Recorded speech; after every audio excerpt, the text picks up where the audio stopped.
अस्सलामुअलैकुम बिस्मिल्लाहिर्रहमानिर्रहीम। अस्सलामुअलैकुम।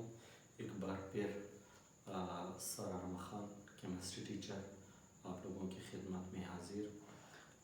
एक बार फिर मैं आप लोगों से रिक्वेस्ट करता हूँ कि मेरे यूट्यूब चैनल को सब्सक्राइब करें ताकि आने वाली वीडियो आप तक पहुँच सके। तो सबसे पहले आज हम टॉपिक को स्टार्ट करने जा रहे हैं। टॉपिक में सबसे पहले हम लोग आज जो पढ़ने जा रहे हैं वो आज हमारे पास एटम।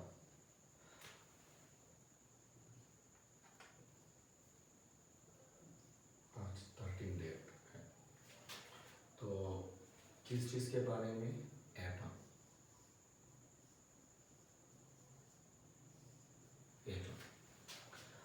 अब एटम को समझने सबसे पहले एक एटम के बारे में एक मुख्तलिफ साइंटिस्ट का मुख्तलिफ नज़रिया है।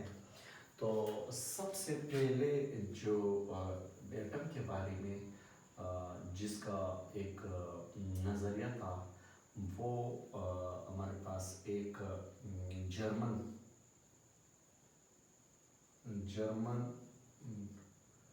Philosopher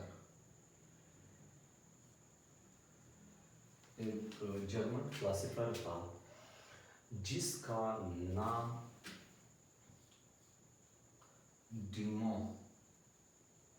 Democritus.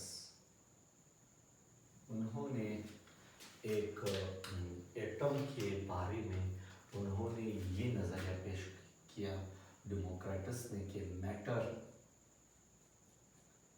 Matter is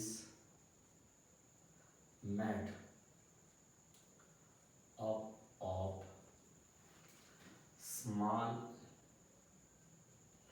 particles. A matter is made up of small particles called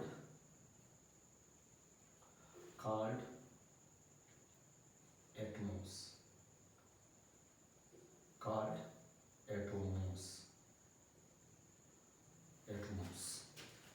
उन्होंने इस स्मॉलेस्ट पार्टिकल्स को नाम दिया एटमॉस का। अब एटमॉस का मतलब क्या है? इसका मतलब है इनडिवाइजेबल पार्टिकल।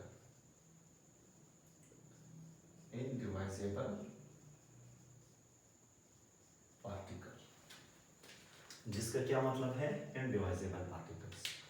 एटम के बारे में एक जर्मन फिलोसोफर, क्या नाम था हमारे पास? डेमोक्रिटस। उन्होंने हमें ये बात बताई कि matter is made up of smallest particles called Atmos, जिसका मतलब क्या है? Indivisible particle. एक और दूसरा साइंटिस्ट था जिसका नाम जॉन डाल्टन था।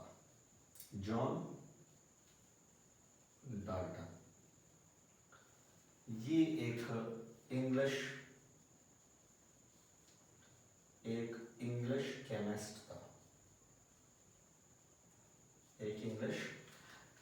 था।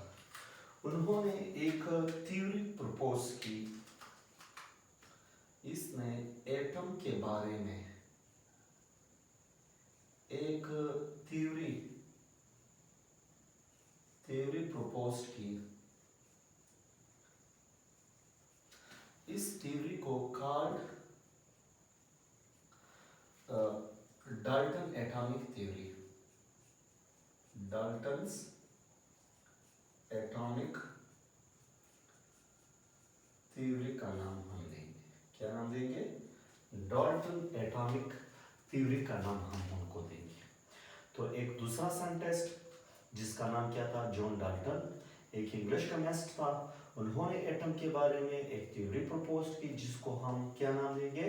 Dalton's atomic theory. उन्होंने क्या कहा? उन्होंने भी यही कहा। उन्होंने कहा है कि matter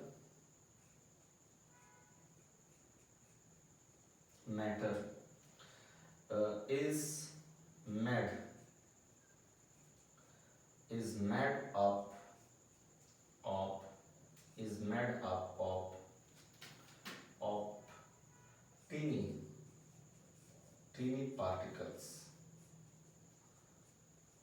atom is made up of tiny particles called उन्होंने क्या कहा, called atoms। उन्होंने इनको क्या नाम दिया था, एटम्स का नाम दिया था। तो दो साइंटिस्ट नहीं कह सकते, एक फिलोसोफर था, जर्मन फिलोसोफर था डेमोक्रेटस, उनका एक अलग नज़रिया था, और डाल्टन्स एक केमिस्ट था इंग्लिश का, तो उन्होंने एटम के बारे में एक थ्योरी पेश की। इस थ्योरी को हम नाम देंगे डाल्टन्स एटॉमिक थ्योरी, और इस थ्योरी के तहत उन्होंने कहा कि मैटर जो होते हैं वो टीनी पार्टिकल से बने हुए हैं, और इस टीनी पार्टिकल्स को उन्होंने क्या नाम दिया था, एटम का नाम दिया था। अब होता क्या है हमारे पास atom,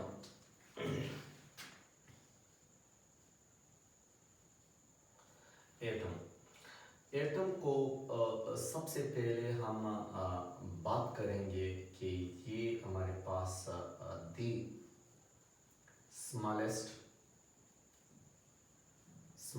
particle of an element, ये एक अनासिर का बुनियादी इकाई है, या अनासिर का एक छोटा जरा है, which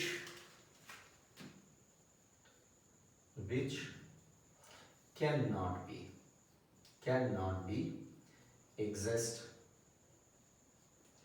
independently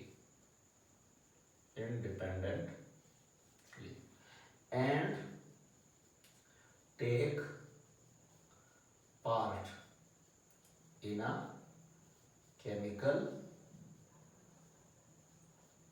reaction। ये एटम को हम इस तरह डिफाइन कर सकते हैं, ये एटम को हम डिफाइन इस तरह करेंगे। एक तो ये कॉन्सेप्ट हमको याद होना चाहिए कि the smallest particles of an element का स्मॉलेस्ट पार्टिकल क्या है, एटम है। अब दूसरा हिस्सा which cannot be exist independently। अब why atom cannot be exist independently। Atom क्यों आजादना तौर पर नहीं रह सकता, या एटम क्यों क़याम पजीर नहीं है, एटम हमारे पास क्यों क़याम पजीर नहीं है?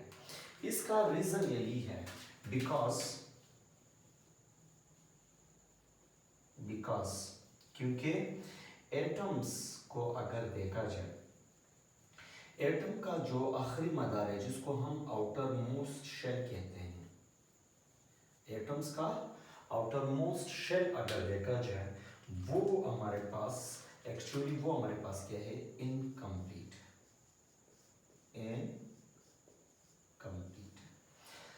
इस वजह से एटम जो होते हैं वो can not be exist independently, या मींस एटम आजादना तौर पर नहीं रह सकता, बिकॉज एटम के जो आउटर मोस्ट शेल होते हैं वो हमेशा हमारे पास क्या होते हैं, इनकम्प्लीट होते हैं।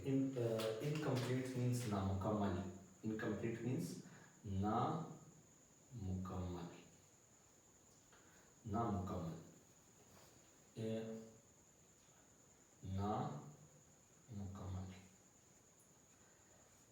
जो आज़ादा तौर पर नहीं रह सकता, इनके आउटर मोस्ट शेल क्या होते हैं वो हमारे पास कंप्लीट नहीं है। इसके बाद नेक्स्ट टॉपिक की तरफ जाते हैं।